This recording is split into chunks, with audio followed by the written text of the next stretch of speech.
എല്ലാ ജീവികളുടെയും ഏറ്റവും പ്രധാനപ്പെട്ട അംഗം എന്ന് പറയുന്നത് ശിരസ്സാണ്, അല്ലെങ്കിൽ തലയാണ്.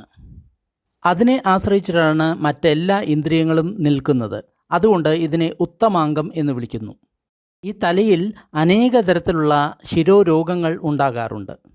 തലവേദന, മൈഗ്രെയിൻ, ഒറ്റച്ചന്നിക്കുത്ത്, അതേപോലെ തന്നെ എല്ലാ സമയത്തും ജലദോഷം, സൈനസിറ്റിസ്, മൂക്കിലെ രോഗം, കണ്ണിലെ രോഗം, കാതിലെ രോഗം, തലചുറ്റൽ, തലയുടെ ഒരു സൈഡ് പൂർണ്ണമായിട്ടും പക്ഷാഘാതം ഉണ്ടാകുക, അതേപോലെ തന്നെ തല വിറയ്ക്കുക, വായ തുറക്കാൻ സാധിക്കുക, ഇവയെല്ലാം ശിരോരോഗങ്ങളിൽ പെടുത്താവുന്നതാണ്.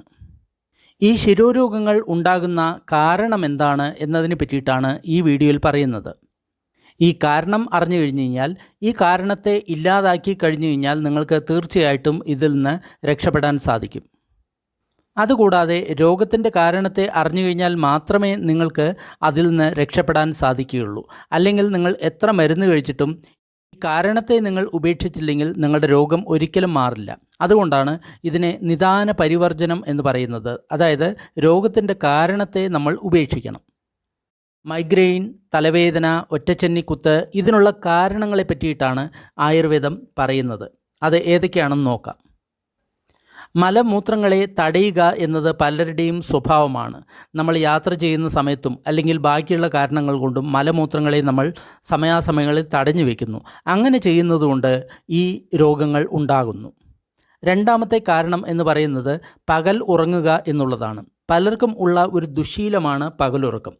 ഏതൊരു വ്യക്തി പകൽ ഉറങ്ങുന്നുവോ അവന് തീർച്ചയായിട്ടും ഈ ശിരോരോഗങ്ങൾ ഉണ്ടാകുക തന്നെ ചെയ്യും. അത് കാരണം ഒരു കാരണവശാലും പകൽ ഉറങ്ങാതിരിക്കാൻ നോക്കുക. പ്രത്യേകിച്ച് ഇത്തരം രോഗികൾ പകലുറക്കം ഒഴിവാക്കണം. അതേപോലെ തന്നെ മറ്റൊരു പ്രശ്നമാണ് രാത്രി ഉറങ്ങാതിരിക്കുക എന്നുള്ളത്. പല കാരണത്താലും ചിലപ്പോൾ അവർക്ക് രാത്രി ഉറങ്ങാൻ കഴിഞ്ഞു എന്ന് വരില്ല. രാത്രിയിൽ ഡ്യൂട്ടി ഉള്ളത് കാരണം ഉറങ്ങാൻ കഴിയില്ല. അതേപോലെ തന്നെ ചിലർക്ക് രാത്രി ഏതെങ്കിലും കാര്യവശാൽ ഉണർന്നിരിക്കേണ്ടി വരും. അതുകൊണ്ടും അവർക്ക് ശിരോരോഗം ഉണ്ടാകാറുണ്ട്. രാത്രി ഉറക്കമൊഴിച്ചു കഴിഞ്ഞാൽ തന്നെ നമ്മൾക്ക് മിക്കവർക്കും അടുത്ത ദിവസം തലവേദന, അതേപോലെ തന്നെ തലയ്ക്ക് കനം തുടങ്ങിയവ ഉണ്ടാകും. അതിനാൽ ഇതും ഒരു കാരണമാണ്. ഇതിനെയും നമ്മൾ ഒഴിവാക്കണം. മറ്റൊരു കാരണം എന്ന് പറയുന്നത് കൂടുതൽ മദ്യങ്ങൾ കഴിക്കുക, അത് കാരണം കൂടുതൽ ലഹരി ഉണ്ടാവുക എന്നുള്ളതാണ്. അതുകൂടാതെ ഉച്ചത്തിൽ സംസാരിക്കുക, മഞ്ഞു കൊള്ളുക, കിഴക്കൻ കാറ്റ് ഏൽക്കുക, അതിയായിട്ട് മൈഥുനം ചെയ്യുക, ഇതും ഈ ശിരോരോഗങ്ങൾക്ക് കാരണമാണ്. യോജിക്കാത്ത ഗന്ധങ്ങളെ ശ്വസിക്കുക, വാസനിക്കുക, ഇതും ശിരോരോഗങ്ങൾക്ക് കാരണമാണ്. ഏതെങ്കിലും ഫാക്ടറികളുടെ അടുത്ത് താമസിക്കുന്നവർക്ക് ചിലപ്പോൾ ഒരുപക്ഷെ ഇത്തരത്തിലുള്ള കെമിക്കൽസിൻ്റെ ഗന്ധങ്ങൾ അവർക്ക് ശ്വസിക്കേണ്ടി വരും. അതേപോലെ തന്നെ കൂടുതലായിട്ടുള്ള പൊടി, പുക, തണുപ്പ്, വെയിൽ ഇവ ഏൽക്കുക, ഇത് കാരണം കൊണ്ടും ശിരോരോഗങ്ങൾ ഉണ്ടാകും. ചിലർ കൂടുതൽ തണുപ്പേറ്റത് മൂലമായിരിക്കും ഈ രോഗമുണ്ടാകുന്നത്. ചിലർ കൂടുതൽ വെയിലേറ്റത് കാരണമായിരിക്കും ഈ രോഗം ഉള്ളത്. അതേപോലെ തന്നെ ദഹിക്കാൻ ബുദ്ധിമുട്ടുള്ള ഭക്ഷണങ്ങൾ കഴിക്കുന്നത് കൊണ്ടും ഈ രോഗം ഉണ്ടാകും. അത് കാരണം നമ്മൾ കഴിക്കുന്ന ഭക്ഷണം വളരെ എളുപ്പത്തിൽ ദഹിക്കുന്നതായിരിക്കാൻ പ്രത്യേകം ശ്രദ്ധിക്കണം. അരി അരച്ചുണ്ടാകുന്ന മിക്ക സാധനങ്ങളും അല്ലെങ്കിൽ ദഹിക്കാൻ ബുദ്ധിമുട്ടുള്ളതാണ്. അതേപോലെ തന്നെ കൂടുതൽ പുളിയുള്ള ഭക്ഷണങ്ങളും നമ്മൾ കൂടുതൽ ഉപയോഗിക്കാൻ പാടില്ല. അതേപോലെ തന്നെ കൂടുതലായിട്ടുള്ള തണുത്ത വെള്ളം കുടിച്ചു കഴിഞ്ഞാലും ശിരോരോഗങ്ങൾ ഉണ്ടാകും. അത് പലർക്കും അനുഭവമാണ്. ഐസിട്ടുള്ള ജ്യൂസ് കുടിച്ചു കഴിഞ്ഞാൽ ഉടൻ തന്നെ തൊണ്ട പിടിക്കുന്ന ആൾക്കാർ ഒരുപാട് പേരുണ്ട്. അത് കാരണം കൂടുതൽ തണുത്തതും ഫ്രിഡ്ജിൽ വെച്ചതുമായിട്ടുള്ള വെള്ളം ഒരിക്കലും നമ്മൾ കുടിക്കരുത്.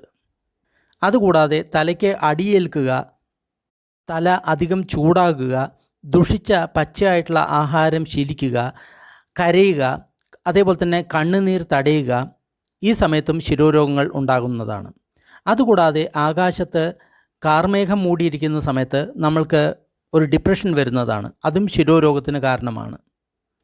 മനസ്സിന് അധികമായിട്ടുള്ള സങ്കടമുണ്ടാകുക തുടങ്ങിയതും ശിരോരോഗത്തിന് കാരണമായിട്ട് തീരും.